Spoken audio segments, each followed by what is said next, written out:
adalah gembalaku, takkan kekurangan aku. Ia membaringkan aku di padang berumput hijau. Saudara-saudari yang terkasih di dalam Kristus, selamat pagi. Salam jumpa lagi dalam Sabda Siap Saji.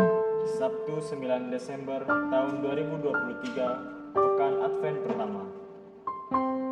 Marilah berdoa dalam nama Bapa dan Putra dan Roh Kudus. Amin. Allah Bapa yang Maha Rahim, Engkau mengutus Putramu ke dunia untuk membebaskan kami dari perbudakan dosa. Anugerahkanlah rahmat-Mu kepada kami yang menantikan Yesus Kristus Putramu, agar kami menerima karunia kebebasan sejati. Sebab Dialah Tuhan pengantara kami, yang bersama dengan Dikau dalam persatuan Roh Kudus, hidup dan berkuasa Allah sepanjang segala masa. Amin. Tuhan bersamamu dan bersama rohmu. Inilah Injil Yesus Kristus menurut Matius. Dimuliakanlah Tuhan. Matius bab 9 ayat 35 sampai bab 10, ayat 1, ayat 6 sampai 8. Sekali peristiwa Yesus berkeliling ke semua kota dan desa yang mengajar dalam rumah-rumah ibadat dan mewartakan Injil kerajaan surga serta melenyapkan segala penyakit dan kelemahan. Melihat orang banyak yang mengikutinya, tergeraklah hati Yesus oleh belas kasihan karena mereka lelah dan terlantar seperti domba yang tidak bergembala. Maka Yesus berkata kepada murid-muridnya, tuaian memang banyak, tetapi pekerjanya sedikit. Maka mintalah kepada Tuhan yang punya tuaian, supaya ia mengirimkan pekerja-pekerja untuk tuaian itu. Lalu Yesus memanggil ke-12 muridnya dan memberi mereka kuasa untuk mengusir roh-roh jahat dan untuk melenyapkan segala penyakit serta segala kelemahan. Yesus mengutus mereka dan berpesan, pergilah kepada domba-domba yang hilang dari umat Israel. Pergilah dan wartakanlah kerajaan surga sudah dekat. Sembuhkanlah orang sakit, bangkitkanlah orang mati, tahirkanlah orang kusta, usirlah setan-setan. Kalian telah memperoleh dengan cuma-cuma, maka berikanlah pula dengan cuma-cuma. Demikianlah sabda Tuhan, terpujilah Kristus. Selamat pagi Romo. Selamat pagi. Di sini saya mau bertanya Romo. Jadi kan di sini para murid diutus oleh Yesus untuk menyembuhkan orang-orang. Terus Yesus memberikan kuasa kepada para muridnya. Nah, yang saya masih bingung di sini, apakah para murid ini dia menyembuhkan yang diberikan kuasa oleh Yesus? Yesus memberikan kuasa kepada para murid-muridnya sehingga Yesus menyembuhkan orang-orang. Nah, apakah saat murid-muridnya itu menyembuhkan, mereka itu akan menyaluri imannya, atau tanpa iman juga mereka bisa menyembuhkan orang? Ya. Baik, selamat pagi para pirsawan dan Hendrik.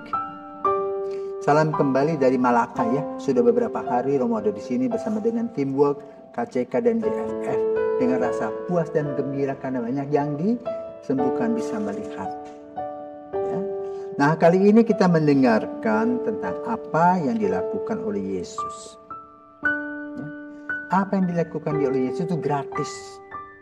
Hanya perlu iman dan percaya. Ya.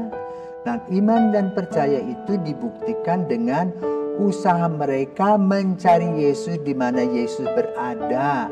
Dan Injil pada hari ini membicarakan Yesus berkeliling dari desa ke desa dan orang-orang yang sakit itu mendengar. Tidak hanya di Yerusalem kelilingnya, ya. Jadi Yesus berkeliling dari desa ke desa, bukan hanya di kota Yerusalem.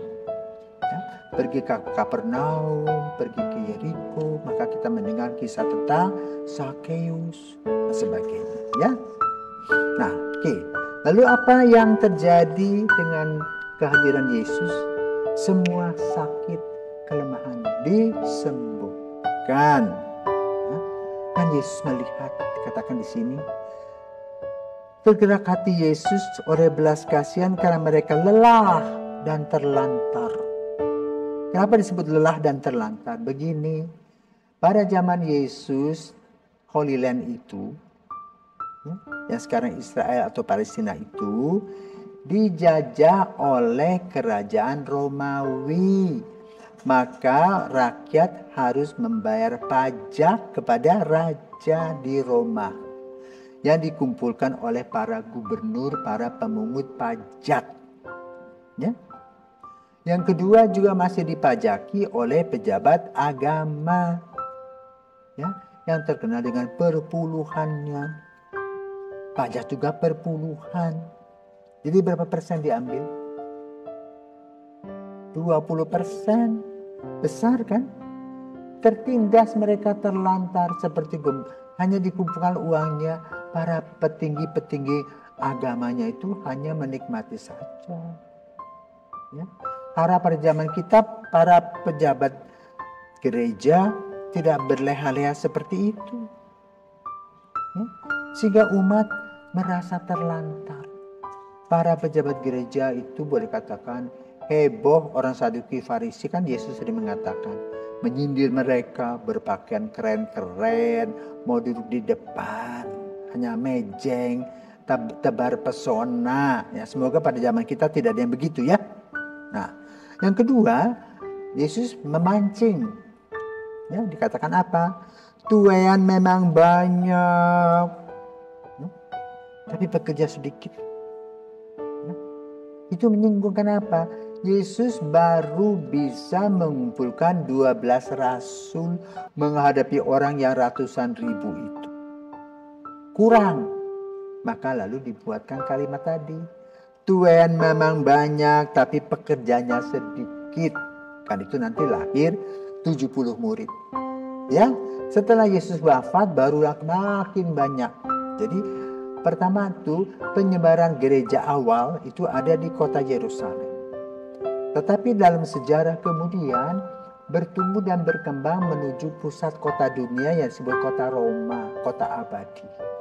Maka dari situ mulai menyebar kemana-mana. Lalu dari Roma orang pergi, ada yang ke Irlandia jadi misionaris seperti Santo Patricius. Kemudian ada juga orang-orang dari Yerusalem pergi ke India seperti Santo Thomas. Ada yang pergi ke Yunani seperti Bartolomeus.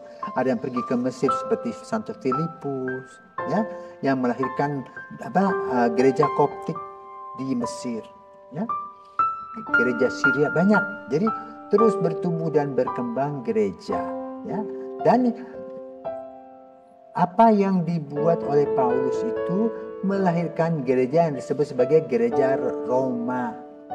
Katolik artinya umum. Kenapa disebut Katolik?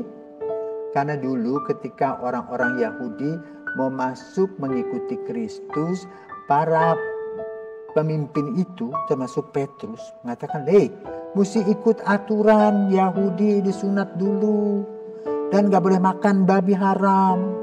Maka pada satu kali digambarkan Petrus mengatakan gak boleh makan ini. Lalu dia melihat di langit apa-apa yang boleh dimakan. Yang penting apa yang dikatakan, apa yang keluar dari hati inilah yang jelek. Ya, yang masuk tidak apa-apa. Seperti itu. Nah, sekarang tuaian memang banyak. Karena itu dalam gereja, ya pada abad sesudah itu, 16-an lah, lahirlah apa yang disebut dengan sekolah-sekolah seminari. Yang kamu tuh masuk di dalamnya. Jadi disiapkan. Walaupun seluruh seminari di dunia itu hanya menghasilkan 10% imam dari anak-anak yang didampingi. Ya, tetapi boleh katakan seperti Pater Sadek, to be or not to be, lebih baik ada biarpun sedikit daripada tidak ada. Ya, maka Pater Sadek bilang apa?